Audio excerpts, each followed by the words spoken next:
안녕하세요. 반갑습니다. 말씀을 사모하는 여러분, 오늘도 주님과 더불어 동행하십시다. 세상은 혼란스럽고 전염병은 나돌고 있지만 하나님의 보호와 인도하심 속에 고난 속에서도 꿋꿋이 일어서는 주의 사람들이 되기를 바랍니다.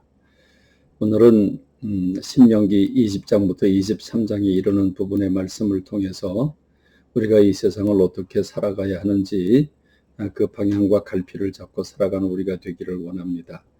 이 부분은 계속해서 그러니까 신명기 12장부터 26장에 이르는 부분은 이스라엘 백성들 제2세들이 요단강 건너가 그 젖과 꿀이 흐르는 가나안 땅에 들어가서 어떻게 살아가야 되는지, 과연 하나님을 믿는 사람들은 무엇을 먹고 사람들과는 어떻게 관계를 이루고 그리고 이 나라적인 관계는 어떻게 해결하는지, 이런 모든 부분들을 세밀히 하나하나 그 항목들을 열거하면서 보여주고 있습니다. 이 시간에도 다 다룰 수 없지만 전체적인 분위기를 함께 느끼는 그런 시간이 되기를 간절히 소망합니다. 신명기 20부터 23장까지도 계속해서 다루고 있는데, 특별히 하나님께서 공의와 정의 그리고 자비와 긍휼을 베풀어 주는 이웃과의 관계를 특별히 더 세밀하게 언급하고 계십니다. 20장에 보면 적군과 전쟁을 할 때 전쟁이 일어나는 경우를 얘기하고 있습니다. 지금 우크라이나 같은 경우 얼마나 힘들까요?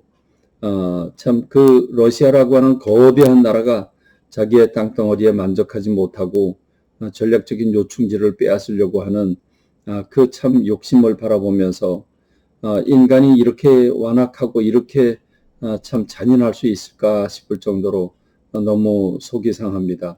하나님의 정의와 공의가 일어나길 간절히 소원합니다. 하나님의 개입이 있기를 간절히 소망하고 기도합니다. 특별히 하나님은 이스라엘 백성들이 전쟁이 일어났을 때, 다른 나라가 쳐들어왔을 때 그거 걱정하지 말라고 그럽니다. 말이나 병거나 군사의 숫자가 많다고 해서 겁먹지도 말고 두려워하지도 말고 떨지 말라고 그럽니다. 왜냐하면 아무리 많다고 할지라도 하나님이 함께 하셔서 하나님의 도우심으로 이기게 해주신다고 약속하고 계십니다. 너희가 이집트 땅에서 내가 너희들을 어떻게 도왔는지 알지 않느냐? 내가 너희들을 이렇게 돕겠다고 주님이 말씀하고 계시는 겁니다. 그런데 참 재미있는 문구들이 나옵니다. 우리 같으면 어떻게 하든지 군인들의 숫자를 최대한 많이 모아서 숫자적으로 강력한 그 군대를 만들겠다고 하는 열정이 있을 터인데, 우리 하나님은 숫자가 문제가 아니다. 내가 함께하기 때문에 너희들은 만일 집을 짓고 낙성식을 하지 않은 사람이 있냐? 그 사람 돌려보내라. 전쟁을 하다가 죽으면 그 사람이 지금까지 지은 집, 다른 사람이 와서 살게 되지 않겠느냐? 그건 불합리하다. 돌려보내라.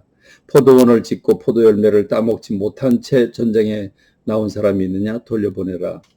또 약혼을 하고 아직 결혼하지 않았는데 전쟁에 나온 사람이 있느냐? 돌려보내라. 그 사람을 다른 사람이 취하게 될 것 아니냐? 또 이렇게 주님 말씀하실 뿐만 아니라 두려워하거나 낙심하는 사람이 있느냐? 그 사람 돌려보내라.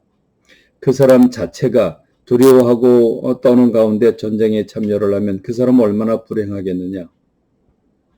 또 그 사람으로 인해서 주변 군대까지도, 모든 군대까지도 악영향을 미치게 되기 때문에 그런 사람은 돌려보내라.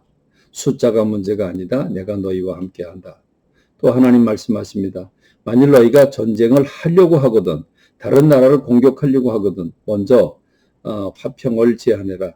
그 나라가 화평을 받아들이면 조공을 받고 평안을 유지해라. 그러나 거절하면 싸우고 취해라 라고 말씀하십니다.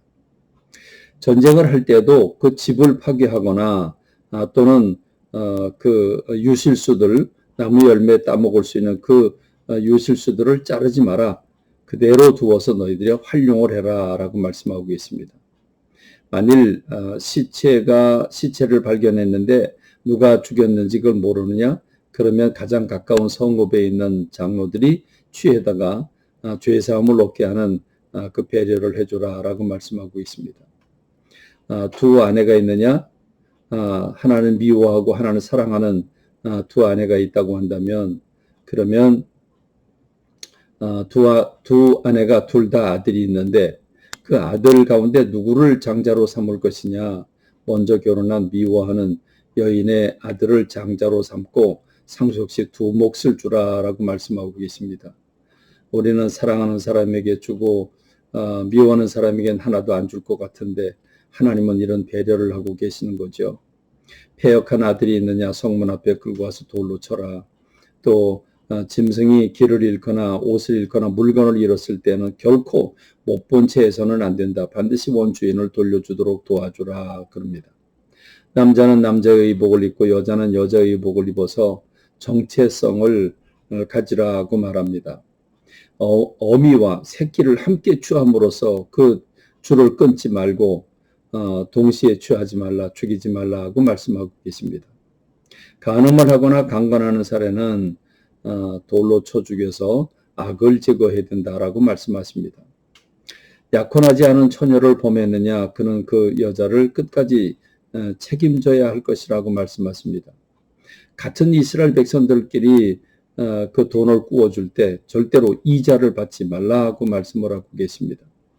하나님께서 원하는 것은 반드시 조속히 갚고 암몬이나 모압이라고 하는 나라에 대해서는 너희들이 그들을 평안하게 형통하게 내버려 두지 마라.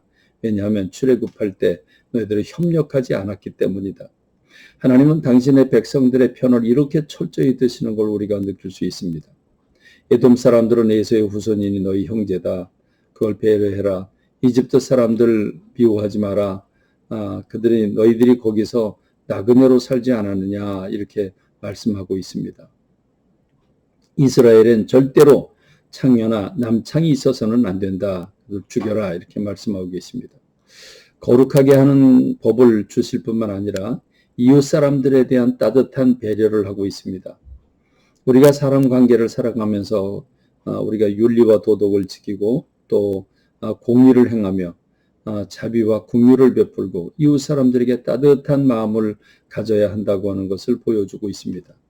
이것은 수천 년 전에 이 출애굽 2세대에게만 해당되는 게 아니라 오늘 저와 여러분들에게도 이웃을 향해서 따뜻한 마음 가지라는 것, 그게 뭐겠습니까? 빛이 되고 소금이 되라는 것 아니겠습니까? 향기가 되라는 것 아니겠습니까? 우리 믿는 사람들이 이기적으로 살지 말고 주님의 마음을 품고 하나님을 사랑하고 이웃을 사랑하는 저와 여러분이 되기를 바랍니다. 코로나로부터 조심하고 건강을 지키시기를 바라면서 오늘 말씀을 맺습니다. 감사합니다.